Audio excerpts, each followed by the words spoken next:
Baka madami kayo nagpapalit naman ng kabaho. At mura daw.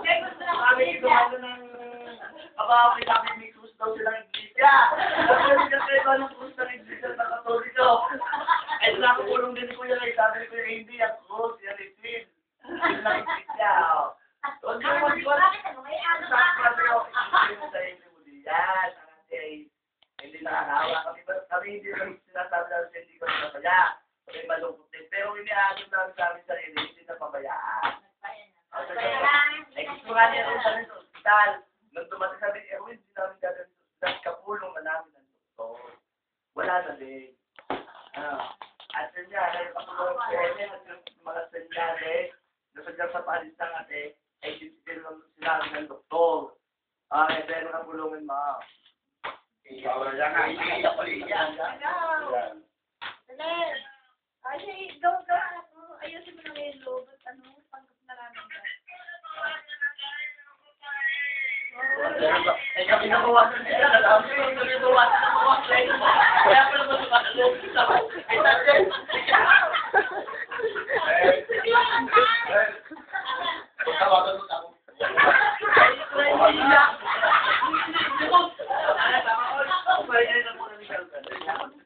Sorry, papagayin na muna nila. Yung namin ang damdamin. Tatawag. Mahirapan loob niya. Kaso kayo pa naman. Diba lang? Kaya ito na tayo natin. Lahat na tayo namamatay. Kung sinagiging na tayo mo, hihilo na kayong babae. Kung kunin pa na lalaki, sabi naman mga lalaki. Asawa, sige.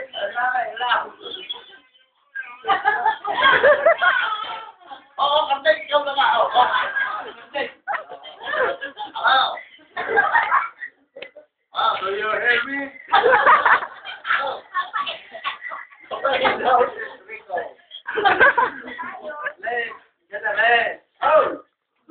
Lagay mo sa isip mo, tari ang tunay na nangyari. Levi, panig mo ako. Panig mo. Panig na rin sa tari ang tunay na nangyari. Wala namang nagsinungaling. Aray, kung sasabihin ko sa'yo, napakadaling unawain. Sumama ang lasa ng ati kaninang umaga. Nagtakbuhan na kami. Hindi naka-15 minutos. Kita agad namin nakatayuan ng ate. Pagkatapos ng piniptik niya, ang tingin namin sa diyang wala. Medyo hindi na agad maganda. Nandito agad na kasi yun eh. Tumawag agad kami sa doktor. Ay hindi namin payagan na i-travel ang atin ng gano'n na sitwasyon dahil tingin namin baka bumigay sa daan. Ay bawat minuto ikwasi, hindi na maganda ang sitwasyon ng atin.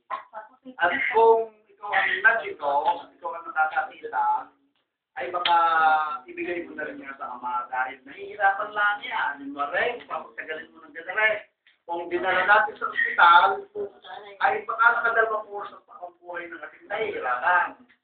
Kita naman namin, at narin naman mga sigil sa natere, basang-basa din naman namin sa itsura, ay baka tumagal na ang nahihirapan. Di nanggap na namin. Ngayon, ang advice ko sa iyo, ay nahuli ka, kami nagkatatawan na din eh. Ay, kalmantin mo ang sarili mo. Sino ka mga kasama mo diyan pala? Pwede kang makausap si Elbe. Elbe! Hoy, kumusta ka? Sabihin ang sitwasyon din eh. Oo, hindi. Ay, bago makalimutan ay Elbe, huwag mo nang iniiwanan si Elbe. Pausap naman. Medyo alalayan mo muna. Pakiramdaman mo muna, kami may lahi ng sa puso. Medyo, kung may magagawa kong paglibang or what, malalabas kayo. Kami din, medyo malakas-lakas kami din kami sa matama. Siyempre, nag-iisa yan kung magagawa mo ng paraan, ay huwag mo nang iiwanan. Asya, thank you. Okay.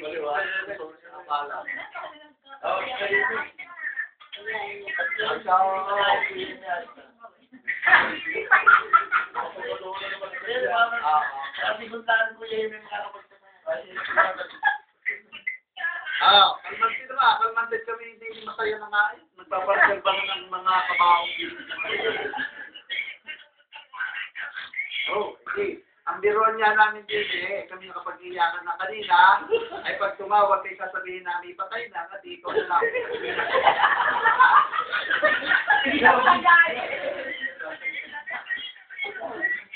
Ah. Kalmante, na kasi ay napabayaan at kaming lahat ng magkakapatid mo. Abay, pagkakalakas, walang kaming sa pizza. Walang kaming sa pizza.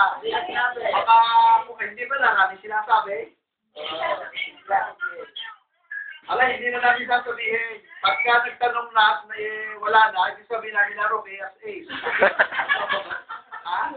Wala namang planong sasabihin na. Ayos ang inay. Ayos na maayos ang katayo na inay. Ako, ba't yung sama pa sa'yo niya?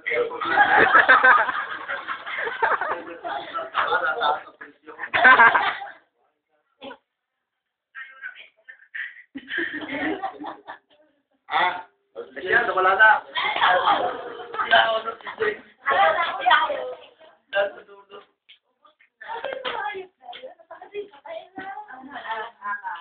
Sitirahan ko lang.